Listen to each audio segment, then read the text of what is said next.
Hi ఒకే ఒక్క ప్రకటన అంతర్జాతీయ దౌత్య సమీకరణాలను ఒక్కసారిగా కుదిపేసింది. అమెరికా తప్ప ఇజ్రాయెల్కు ప్రపంచంలో మరే శక్తివంతమైన మిత్రదేశం లేదు.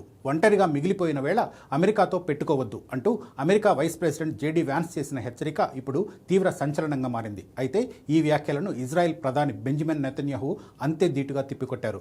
మాకు అమెరికా మాత్రమే కాదు, 140 కోట్ల జనాభా కలిగిన భారత్ అనే మరో గొప్ప మిత్రదేశం ఉందంటూ ఆయన చేసిన వ్యాఖ్యలు ఇప్పుడు గ్లోబల్ పాలిటిక్స్లో సరికొత్త చర్చకు దారితీశాయి. గాజా, ఇరాన్, లెబనాన్లతో సుదీర్ఘ యుద్ధాలు, అంతర్జాతీయ సమాజం నుంచి తీవ్రమైన వ్యతిరేకత ఎదుర్కొంటున్న తరుణంలో నెతన్యాహు భారత్ను ఎందుకు అడ్డుగా పెట్టుకోవాల్సి వచ్చింది? అమెరికాను ఇజ్రాయెల్ సవాల్ చేసే పరిస్థితి ఎందుకు వచ్చింది? దౌత్యపరమైన ఒంటరితనం నుంచి బయటపడేందుకు ఇజ్రాయెల్ ప్రయత్నిస్తోందా? ఈ స్టోరీలో చూద్దాం.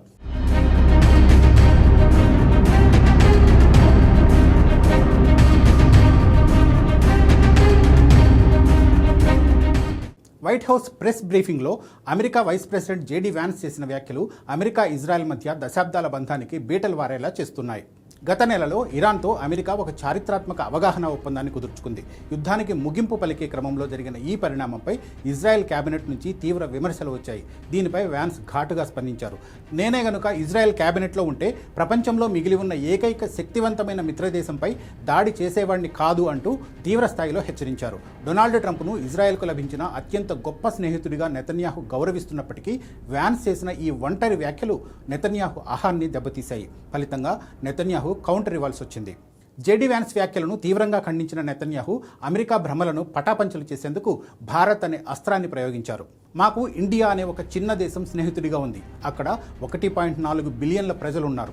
అక్కడ మాకు లభిస్తున్న మద్దతు సామాన్యమైనది కాదు, అద్భుతమైనది అని నెతన్యాహు ప్రకటించారు. ముఖ్యంగా సోషల్ మీడియా ప్లాట్ఫామ్ ఫేస్బుక్ వేదికగా భారతీయుల నుంచి ఇజ్రాయెల్కు వరదలా వస్తున్న అపారమైన మద్దతును ఆయన ప్రత్యేకంగా ప్రస్తావించారు. ప్రపంచవ్యాప్తంగా ఇజ్రాయెల్ సైనిక చర్యలపై తీవ్ర వ్యతిరేకత వ్యక్తమవుతున్న వేళ నెతన్యాహుకు భారతీయుల నుంచి లభిస్తున్న ఈ డిజిటల్ మద్దతు అంతర్జాతీయ వేదికలపై డిఫెన్స్ మెకానిజంగా ఉపయోగపడుతోంది. అంతర్జాతీయ దౌత్యంలోని ద్వంద్వ ప్రమాణాలను, సోషల్ మీడియా మైండ్ గేమ్స్ను నెతన్యాహు ఎండగట్టారు. ప్రస్తుతం ప్రపంచవ్యాప్తంగా సోషల్ మీడియాలో యాంటీ ఇజ్రాయెల్, యాంటీ సెమిటిక్ ప్రచారాలు చేయడం ఒక ఫ్యాషన్గా మారిందని నెతన్యాహు విమర్శించారు. అయితే పైకి విమర్శలు గుప్పించే దేశాల నేతలే తెర వెనుక ఇజ్రాయెల్కు ఫోన్లు చేస్తున్నారని నెతన్యాహు సంచలన విషయాన్ని బయటపెట్టారు. తమతో వ్యాపార ఒప్పందాలు చేసుకోవడానికి, అలాగే ఇజ్రాయెల్ మిలిటరీ నైపుణ్యాలను, వ్యూహాలను తమకు నేర్పించాల్సిందిగా ఆయా దేశాల ప్రతినిధులు కోరుతున్నారని ఆయన వెల్లడించారు. అంటే బాహ్య ప్రపంచానికి కనిపించే రాజకీయాలకు, తెర వెనుక జరిగే రక్షణ దౌత్యానికి పొంతన లేదని ఆయన స్పష్టం చేశారు. లెబనాన్ సరిహద్దుల్లో నెలకొన్న ఉద్రిక్తతలపైన, రక్షణ వ్యూహాలపైన నెతన్యాహు ఒక సంచలన విషయాన్ని బయటపెట్టారు.